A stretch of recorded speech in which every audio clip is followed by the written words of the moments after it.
നമസ്കാരം, spoken English ക്ലാസ്സിൻ്റെ പുതിയൊരു എപ്പിസോഡിലേക്ക് സ്വാഗതം.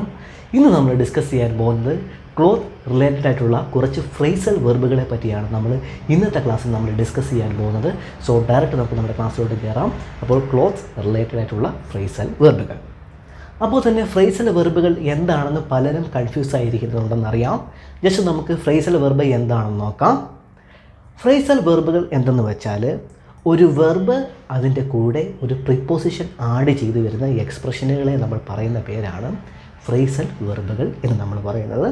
സ്ലൈഡിൽ നിങ്ങൾക്ക് കാണാം, കുറച്ച് ഞാൻ ഫ്രേസൽ വെർബുകൾ ഞാൻ എഴുതിയിട്ടുണ്ട്. അതായത് നമ്മൾ ഇന്ന് ഡിസ്കസ് ചെയ്യാൻ പോകുന്ന ഫ്രേസൽ വെർബുകളാണ് നമ്മൾ എഴുതിയിട്ടുള്ളത്. അതായത് ക്ലോത്ത് റിലേറ്റഡ് ആയിട്ടുള്ള ഫ്രേസൽ വെർബുകളാണ്. സോ അവിടെ നിങ്ങൾക്ക് ശ്രദ്ധിച്ചാലറിയാം ഞാൻ അവിടെ വെർബിൻ്റെ കൂടെ പ്രിപ്പോസിഷൻ ആഡ് ചെയ്തിട്ടാണ് ഓരോ എക്സ്പ്രഷനുകൾ ഞാൻ നിർമ്മിച്ചിട്ടുള്ളത്. ഒന്നാമത് നോക്കാം, ഡ്രസ്സപ്പ്. ഡ്രസ്സപ്പ് എന്ന് പറയുന്നത് ഡ്രസ്സ് എന്ന് പറയുന്ന വെർബും അപ്പ് എന്ന് പറയുന്ന പ്രിപ്പോസിഷനും കൂടെ ആഡ് ചെയ്താണ് ഞാൻ ഡ്രസ്സപ്പ് എന്ന് പറയുന്ന ആ എക്സ്പ്രഷനിലോട്ട് എത്തിയത്. ഇതിനെയാണ് നമ്മൾ പറയുന്നത് ഫ്രേസൽ വെർബുകൾ എന്ന് നമ്മൾ പറയുന്നത്. സോ അപ്പോൾ അത് മനസ്സിലായെന്ന് വിചാരിക്കുന്നു. സോ അപ്പോൾ ഇന്ന് നമ്മൾ ഡിസ്കസ് ചെയ്യുന്നത് ക്ലോത്ത്സുമായിട്ട് റിലേറ്റഡ് ആയിട്ടുള്ളത്. അതായത് നമ്മൾ വസ്ത്രങ്ങൾ ധരിക്കുമല്ലോ, നമ്മുടെ ഡെയിലി ലൈഫിൽ നമ്മൾ വസ്ത്രങ്ങൾ പല സാഹചര്യങ്ങളും പല നിമിഷങ്ങളും നമ്മൾ വസ്ത്രങ്ങൾ ധരിക്കുമല്ലോ. അന്നേരം നമ്മൾ സംസാരിക്കാറുള്ള കുറച്ച് എക്സ്പ്രഷനുകളാണ് നമ്മൾ ഇന്നത്തെ ക്ലാസ് നമ്മൾ ഡിസ്കസ് ചെയ്യുന്നത്. സോ അപ്പോൾ ഡയറക്റ്റ് നമുക്ക് നമ്മുടെ ക്ലാസ്സിലോട്ട് കയറാം. അപ്പോൾ ക്ലോത്ത് റിലേറ്റഡ് ആയിട്ടുള്ള ഫ്രേസൽ വെർബുകൾ. സോ ഒന്നാമത്തത് ഡ്രസ്സപ്പ്. ഡ്രസ്സപ്പ് നമ്മൾ സാധാരണ ആ എക്സ്പ്രഷൻ വെച്ച് നമ്മൾ സാധാരണ പറയുന്നത് എപ്പോഴാണെന്ന് വെച്ചാൽ നമ്മുടെ സ്പെഷ്യൽ ഡേ ഒക്കെയാണ്, നമ്മുടെ വിവാഹം, നമ്മുടെ ബർത്ത്ഡേ എന്നീ ദിവസങ്ങളിലൊക്കെ നമ്മൾ കുറച്ച് മനോഹരമായിട്ടായിരിക്കുമല്ലോ നമ്മൾ ഡ്രസ്സ് ചെയ്യുന്നത്. സോ ആ തരത്തിൽ ഡ്രസ്സ് ചെയ്തതിനെയാണ് നമ്മൾ പറയുന്നത് ഡ്രസ്സപ്പ് എന്ന് പറയുന്നത്. സോ ഞാനിപ്പോൾ ചെയ്തിരിക്കുന്ന ഞാൻ വസ്ത്രം ധരിച്ചിരിക്കുന്ന അതിനെ എനിക്കൊരു ഞാൻ ഡ്രസ്സപ്പ് ചെയ്തെന്നും പറഞ്ഞ് എനിക്ക് എക്സ്പ്രസ് ചെയ്യാൻ പറ്റത്തില്ല. കാരണം ഇതിൻ്റെ നോർമൽ വേഷമാണ്. സോ നമ്മൾ സ്പെഷ്യലായിട്ട് നമ്മൾ ഡ്രസ്സൊക്കെ അണിയുമല്ലോ, വളരെ സ്പെഷ്യൽ ഡേക്കും അല്ലെങ്കിൽ നമുക്ക് വളരെ വേണ്ടപ്പെട്ടവരെയൊക്കെ കാണാൻ പോകുമ്പോൾ നമ്മൾ സ്പെഷ്യലായിട്ട് ഡ്രസ്സ് ചെയ്യുമല്ലോ, അതിനെയാണ് നമ്മൾ പറയുന്നത് ഡ്രസ്സപ്പ് എന്ന് നമ്മൾ പറയുന്നത്. സോ അപ്പോൾ ഡ്രസ്സപ്പ് എന്ന് ഉദ്ദേശിക്കുന്നത് ആ ഒരു ആശയമാണ് ആ സമയത്താണ് നമ്മൾ ഞാൻ ഡ്രസ്സപ്പ് ചെയ്തു എന്ന് നമ്മൾ സാധാരണ ഈ എക്സ്പ്രഷൻ വെച്ച് നമ്മൾ പറയാറുള്ളത്. സോ അത് ഓർത്തിരിക്കുക. ജസ്റ്റ് ഒരു സെൻറ്റൻസ് ഞാൻ എൻ്റെ കൂട്ടത്തിൽ എഴുതിയെന്നേ ഉള്ളൂ. I have A date, I should dress up. അതായത് എൻ്റെ ഡേറ്റാണ്, എനിക്ക് ഡ്രസ്സപ്പ് ചെയ്യണം എന്ന് പറയുന്ന സെൻറ്റൻസാണ്. സോ അപ്പോൾ ഡേറ്റിനൊക്കെ പ്രത്യേകിച്ച് ഗേൾസൊക്കെ ആണെങ്കിൽ കുറച്ചുകൂടെ മനോഹരമായിട്ടായിരിക്കും ഡ്രസ്സൊക്കെ ചെയ്തു പോകുന്നത്. സോ അപ്പം ആ ഒരു സാഹചര്യത്തിൽ അവർ പറയുന്ന ഒരു സെൻറ്റൻസ് തന്നെ ഐ ഷുഡ് ഡ്രസ്സപ്പ്. അതിൻ്റെ ആശയം എനിക്ക് കുറച്ചുകൂടെ മനോഹരമായിട്ട് ഡ്രസ്സ് ചെയ്യണം എന്നാണ് അതിൻ്റെ ആശയം. സോ അപ്പം അത് പിടികിട്ടിയെന്ന് വിചാരിക്കുന്നു. അടുത്ത സെൻറ്റൻസിലോട്ട് പോവാം. Zip up. സിപ്പ് അപ്പ് എല്ലാവർക്കും അറിയാമെന്ന് വിചാരിക്കുന്നു. നമ്മൾ ചെറുപ്പം മുതലേ കേൾക്കുന്ന ഒരു എക്സ്പ്രഷനാണ് സിപ്പ് അപ്പ് എന്ന് പറയുന്നത്. അതായത് നമ്മളെപ്പോഴാണ് അത് സംസാരിക്കാറുള്ളത്, നമ്മുടെ ജാക്കറ്റിൻ്റെ ഷർട്ടിൻ്റെയൊക്കെ സിപ്പ് ഇടാൻ വേണ്ടിയിട്ടാണ് നമ്മൾ സിപ്പ് അപ്പ് എന്ന് പറയാറുള്ളത്. അത് തന്നെയാണ് അതിൻ്റെ ആശയം. അതായത് സിപ്പ് അപ്പ് എന്ന് പറഞ്ഞാൽ നമ്മുടെ ഷർട്ടിലെ ജാക്കറ്റിൻ്റെയൊക്കെ സിപ്പ് ഇടാൻ വേണ്ടി പറയുന്നതിനെയാണ് നമ്മൾ സിപ്പ് അപ്പ് എന്ന് നമ്മൾ പറയുന്നത്. സോ അപ്പോൾ അതും ഓർത്ത് വെച്ചിരിക്കാം. ഇവിടെയൊക്കെ നിങ്ങൾ ശ്രദ്ധിക്കേണ്ട കാര്യം, ഇവിടെ അപ്പ് എന്ന് പറയുന്ന പ്രിപ്പോസിഷൻ അത് കറക്റ്റായിട്ട് വേണം യൂസ് ചെയ്യാൻ. ഡ്രസ്സപ്പ് ആയാലും സിപ്പപ്പ് ആയാലും ഇനി നമ്മൾ എടുക്കാൻ പോകുന്ന എക്സ്പ്രഷനുകളായാലും അവിടെയെല്ലാം പ്രിപ്പോസിഷനുകൾ കറക്റ്റ് ആ പ്രിപ്പോസിഷനുകളിൽ തന്നെ വേണം നിങ്ങൾ ഉപയോഗിക്കാൻ വേണ്ടിയിട്ട്. അത് മാറിപ്പോകല്ല. അത് മാറിപ്പോയാൽ വേറെ ആശയത്തിലൂടെ സെൻറ്റൻസ് ആയി പോകും. സോ അത് ശ്രദ്ധിക്കുക. അടുത്തത് ബട്ടൺ അപ്പ്. ബട്ടൺ അപ്പ് എന്ന് പറയുന്നത് നമ്മൾ സ്ഥിരം കേട്ടിട്ടുള്ള ആ പഴയ ആശയം തന്നെയാണ്. അതായത് നമ്മൾ ബട്ടൺ ഇടാൻ എപ്പോഴാണ് പറയുന്നത്, നമ്മൾ ബട്ടൺസൊക്കെ ഇടത്തില്ലേ, നമ്മൾ നോർമലി നമ്മൾ മലയാളത്തിൽ ബട്ടൺ എന്ന് തന്നെയാണ് നമ്മൾ യൂസ് ചെയ്യുന്നത്. ആ വേർഡ് തന്നെയാണ് നമ്മൾ യൂസ് ചെയ്യുന്നത്. സോ അപ്പോൾ ബട്ടൺ അപ്പ് എന്ന് പറയുന്നത് നമ്മൾ ബട്ടൺ ഇടാൻ പറയുന്നതിനെയാണ് നമ്മൾ പറയുന്നത് ബട്ടൺ അപ്പ് എന്ന് നമ്മൾ പറയുന്നത്. അതായത് I should button up my jacket, അതായത് എൻ്റെ ജാക്കറ്റിൻ്റെ ബട്ടൺ ഇടണം എന്ന് പറയുന്ന സെൻറ്റൻസ് ആണ് അവിടെ എഴുതിയിരിക്കുന്നത്. സോ അപ്പോൾ ബട്ടൺ അപ്പ് എന്ന് പറയുന്നത് ബട്ടൺ ഇടുന്നതിനെയാണ് നമ്മൾ ബട്ടൺ അപ്പ് എന്ന് നമ്മൾ പറയുന്നത്. സോ അപ്പോൾ അതും പിടികിട്ടിന്ന് വിചാരിക്കുന്നു.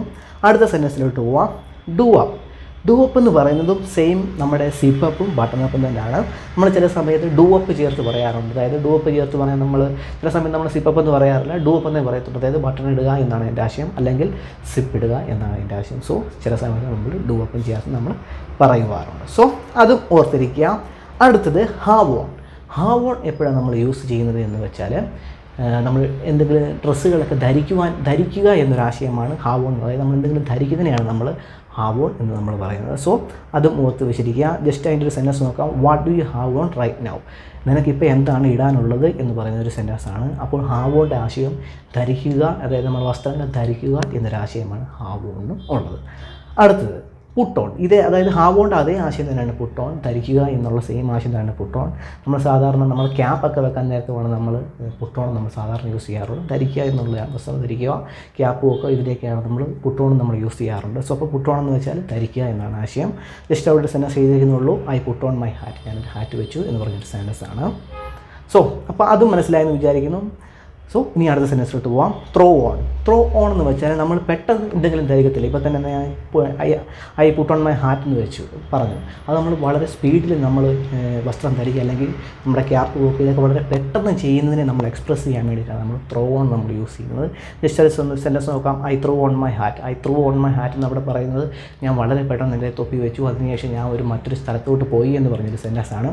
അപ്പോൾ അവിടെ ത്രോ ഓൺ എന്ന് പറഞ്ഞ് ഉദ്ദേശിക്കുന്നത് വളരെ പെട്ടെന്ന് വളരെ ധൃതിയിൽ ഞാനത് വെച്ചു എന്നാണ് അതിൻ്റെ ആശയം. സോ അപ്പം പെട്ടെന്ന് എന്തെങ്കിലും ധരിക്കുന്നതിനെയാണ് നമ്മൾ പറയുന്നത് ത്രോ ഓൺ അല്ലെങ്കിൽ ത്രോ ഓൺ എന്ന് നമ്മൾ പറയുന്നത്. സോ അപ്പോൾ അതും പിടികിട്ടിയെന്ന് വിചാരിക്കുന്നു. അടുത്ത് നോക്കാം. Try on. ട്രൈ ഓൺ നിങ്ങൾക്ക് അറിയാമെന്ന് വിചാരിക്കുന്നു. ട്രൈ ഓൺ നമ്മൾ സാധാരണ യൂസ് ചെയ്യുന്നത് നമ്മൾ എന്തെങ്കിലും തുണിക്കടയിലൊക്കെ പോയാൽ നമ്മൾ ഡ്രസ്സൊക്കെ ട്രൈ ചെയ്ത് നോക്കുമല്ലോ, നമുക്ക് ചേരുമോ ഇല്ലയോ എന്നൊക്കെ നമ്മൾ ട്രൈ ചെയ്ത് നോക്കുമല്ലോ, അതിനെയാണ് ട്രൈ ഓൺ എന്ന് പറയുന്നത്. സോ ജസ്റ്റ് അവിടെ സെൻറ്റൻസ് എഴുതിയിരിക്കുന്നുള്ളൂ. At the store I tried on a shirt. ഞാനൊരു ഷർട്ട് ചെയ്ത് നോക്കി. ഞാനൊരു ഷർട്ട് ട്രൈ ചെയ്ത് നോക്കി എന്ന് പറയുന്നൊരു സെൻറ്റൻസ് ആണ്. സോ അപ്പോൾ ഇങ്ങനെ ട്രൈ ചെയ്ത് നോക്കുന്നതിനെയാണ് നമ്മൾ പറയുന്നത് ട്രൈ ഓൺ എന്ന് നമ്മൾ പറയുന്നത്.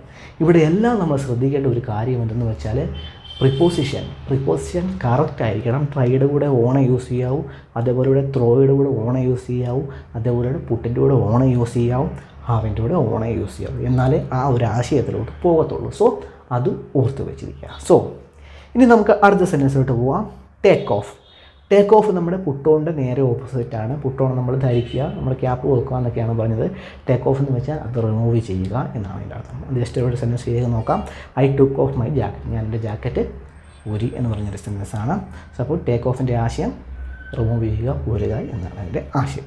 സോ അത് മനസ്സിലായെന്ന് വിചാരിക്കുന്നു. അടുത്ത സെൻറ്റൻസിലോട്ട് പോകാം. Kick off. കിക്ക് ഓഫ് നമ്മൾ എപ്പോഴാണ് യൂസ് ചെയ്യുന്നത് എപ്പോഴാണെന്ന് വെച്ചാൽ നമ്മുടെ ഷൂസൊക്കെ റിമൂവ് ചെയ്യുന്നതിനാണ് നമ്മൾ പറയുന്നത് കിക്ക് ഓഫ് എന്ന് പറയുന്നത്.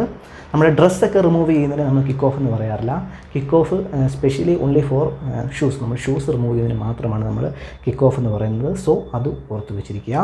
അവിടെ ജസ്റ്റ് സെൻറ്റൻസ് എഴുതിയിരിക്കുന്ന നമുക്ക് നോക്കാം. She kicked of her shoes. അതായത് അവിടെ ഷൂസ് ഊരി എന്നാണ് അതിൻ്റെ ആശയം. സോ അപ്പോൾ അവിടെ ഷൂസിന് മാത്രമേ നമ്മൾ കിക്ക് ഓഫ് വെച്ച് നമ്മൾ സംസാരിക്കാറുള്ളൂ. സോ അതും ഓർത്ത് വെച്ചിരിക്കുക. അടുത്തത് വിയറിൻ. വിയറിൻ നമ്മൾ യൂസ് ചെയ്യുന്നത് എപ്പോഴാണെന്ന് വെച്ചാൽ അതിൻ്റെ ഒരു ആശയം ആദ്യം ഞാൻ പറയാം. വിയറിൻ എന്ന് വെച്ചാൽ അതായത് നമ്മൾ പുതിയ എന്തെങ്കിലും ഒരു സാധനം നമ്മൾ മേടിച്ചാൽ അത് നമുക്ക് ആദ്യം പാകമാകത്തില്ല, നമുക്കൊരു കംഫോർട്ട് ആയിരിക്കത്തില്ല. നമ്മളിപ്പോൾ ഒരു പുതിയ ഷൂസ് മേടിച്ചാൽ അത് നമ്മൾ എത്ര സൈസിനുള്ള കറക്റ്റ് ഷൂസ് മേടിച്ചാൽ നമുക്കത് കംഫോർട്ട് ആയിരിക്കത്തില്ല. അത് നമുക്ക് എപ്പോഴാണ് കംഫോർട്ട് ആകുന്നതെന്ന് വെച്ചാൽ നമ്മളത് യൂസ് ചെയ്ത് 2-3 ദിവസം യൂസ് ചെയ്ത് നമ്മുടെ കാലുമായിട്ടൊക്കെ ഒന്ന് ഇണങ്ങി കഴിയുമ്പോഴായിരിക്കും അത് നമുക്ക് കംഫോർട്ടായി വരുന്നത്. സോ അത് എക്സ്പ്രസ് ചെയ്യാൻ വേണ്ടിയിട്ടാണ് നമ്മൾ വിയറിൻ നമ്മൾ സെൻറ്റൻസുകളിൽ ചേർക്കുന്നത്. ജസ്റ്റ് നമുക്ക് ആ ഒരു എക്സാമ്പിൾ സെൻറ്റൻസ് നോക്കാം. My feet hurt, I need to wear my shoes in. അതായത് I need to wear my shoes എന്ന് വെച്ചാൽ എനിക്കത് ആ ഷൂസ് ഇട്ട് എൻ്റെ കാലിന് കംഫോർട്ടാക്കി എടുക്കണം എന്നാണ് അതിൻ്റെ ആശയം. സോ അതായത് വിയറിൻ്റെ ആശയം എന്ന് വെച്ചാൽ അത് ഉപയോഗിച്ച് കംഫോർട്ടാക്കി എടുക്കുന്നതിനെയാണ് നമ്മൾ പറയുന്നത് വിയറിൻ എന്ന് നമ്മൾ പറയും. സോ ഇങ്ങനത്തെ എക്സ്പ്രഷനുകളൊക്കെ നിങ്ങൾക്ക് സെൻറ്റൻസുകളിൽ കാണാൻ പറ്റും. അന്നേരം നിങ്ങൾ ആശയം മാറി ചിന്തിക്കരുത്. സോ ഇതായിരിക്കും അതിൻ്റെ ആശയം. സോ ഇങ്ങനത്തെ എക്സ്പ്രഷനുകൾ നിങ്ങൾ ഓർത്ത് വെച്ചിരിക്കുക. സോ ഇനി നമുക്ക് അടുത്ത സെൻറ്റൻസിലോട്ട് പോകാം. Hang up. ഹാങ് അപ്പ് നിങ്ങൾക്ക് അറിയാമെന്ന് വിചാരിക്കും. നമ്മൾ സ്ഥിരം യൂസ് ചെയ്യാറുള്ളതാണ്. നമ്മുടെ ഡ്രസ്സൊക്കെ ഹാങ് ചെയ്തിടാറില്ലേ, അതിനെയാണ് ഹാങ് അപ്പ് എന്ന് പറയുന്നത്. സോ ജസ്റ്റ് ഒരു സെൻറ്റൻസ് അവിടെ എഴുതിയിരിക്കുന്നേ ഉള്ളൂ. Don't leave your clothes on the floor, hang dum up. അത് ഹാങ് ചെയ്തിടാൻ എന്ന് പറയുന്നൊരു സെൻറ്റൻസ് ആണ്. സോ അപ്പം നിങ്ങൾക്ക് ഇത്രയും എക്സ്പ്രഷൻസ് പിടികിട്ടിയെന്ന് വിചാരിക്കുന്നു. ഇവിടെ എല്ലാം ശ്രദ്ധിക്കേണ്ട ഒരു കാര്യം എന്താണ്? കറക്റ്റ് പ്രിപ്പോസിഷൻ വേണം ഓരോ വെർബുകളുടെ കൂടെയും നമ്മൾ ഇടുവാൻ വേണ്ടിയിട്ട്. സോ അപ്പോൾ ഇന്നത്തെ എപ്പിസോഡ് നിങ്ങൾക്ക് ഇഷ്ടപ്പെട്ടെന്ന് വിചാരിക്കുന്നു. വളരെ ഇമ്പോർട്ടൻ്റ് ആണ്. ഇത് അറിഞ്ഞിരിക്കണം. നിങ്ങൾക്കത് സിമ്പിളായിട്ട് തോന്നും, പക്ഷേ ഇത് അറിഞ്ഞിരിക്കണം. നമ്മൾ കോൺവെർസേഷനുകളിലൊക്കെ നമ്മൾ കൂടുതൽ യൂസ് ചെയ്യുന്നതാണ്. സോ ആ സമയത്ത് നമ്മൾ ആ വേറൊരു ആശയത്തിലോട്ട് പോകാതെ എന്താണ് ആ സെൻറ്റൻസ് പറയുന്നത് എന്ന് നമുക്ക് മനസ്സിലാക്കണമെങ്കിൽ ഇങ്ങനത്തെ എക്സ്പ്രഷനുകൾ നമ്മൾ അറിഞ്ഞിരുന്നേ പറ്റത്തുള്ളൂ. നമ്മൾ നേരത്തെ അറിഞ്ഞിരുന്നേ പറ്റത്തുള്ളൂ. സോ ഓർത്തിരിക്കുക. അതേപോലെ തന്നെ നമ്മൾ വരും ക്ലാസ്സുകളിൽ ഇനി തൊട്ടടുത്ത ക്ലാസ്സിൽ ഗ്രാമർ ക്ലാസ്സാണ്. സോ അവിടെ നമ്മൾ ഇതുമായിട്ട് റിലേറ്റ് ചെയ്തായിരിക്കും പോകുന്നത്. സോ ആ ക്ലാസ് കൂടെ മനസ്സിലാക്കാൻ വേണ്ടി നിങ്ങൾക്ക് മനസ്സിലാകാൻ വേണ്ടിയിട്ട് കൂടിയാണ് നമ്മൾ ഇന്നത്തെ ക്ലാസ് എടുത്തത്. സോ അപ്പോൾ നിങ്ങൾക്ക് ഇന്നത്തെ ക്ലാസ് ഇഷ്ടപ്പെട്ടെന്ന് വിചാരിക്കുന്നു. ഇഷ്ടപ്പെട്ടെങ്കിൽ ലൈക്ക് ചെയ്യണം, സബ്സ്ക്രൈബ് ചെയ്യണം. നമുക്ക് അടുത്ത ക്ലാസ്സിൽ കാണാം. ബൈ.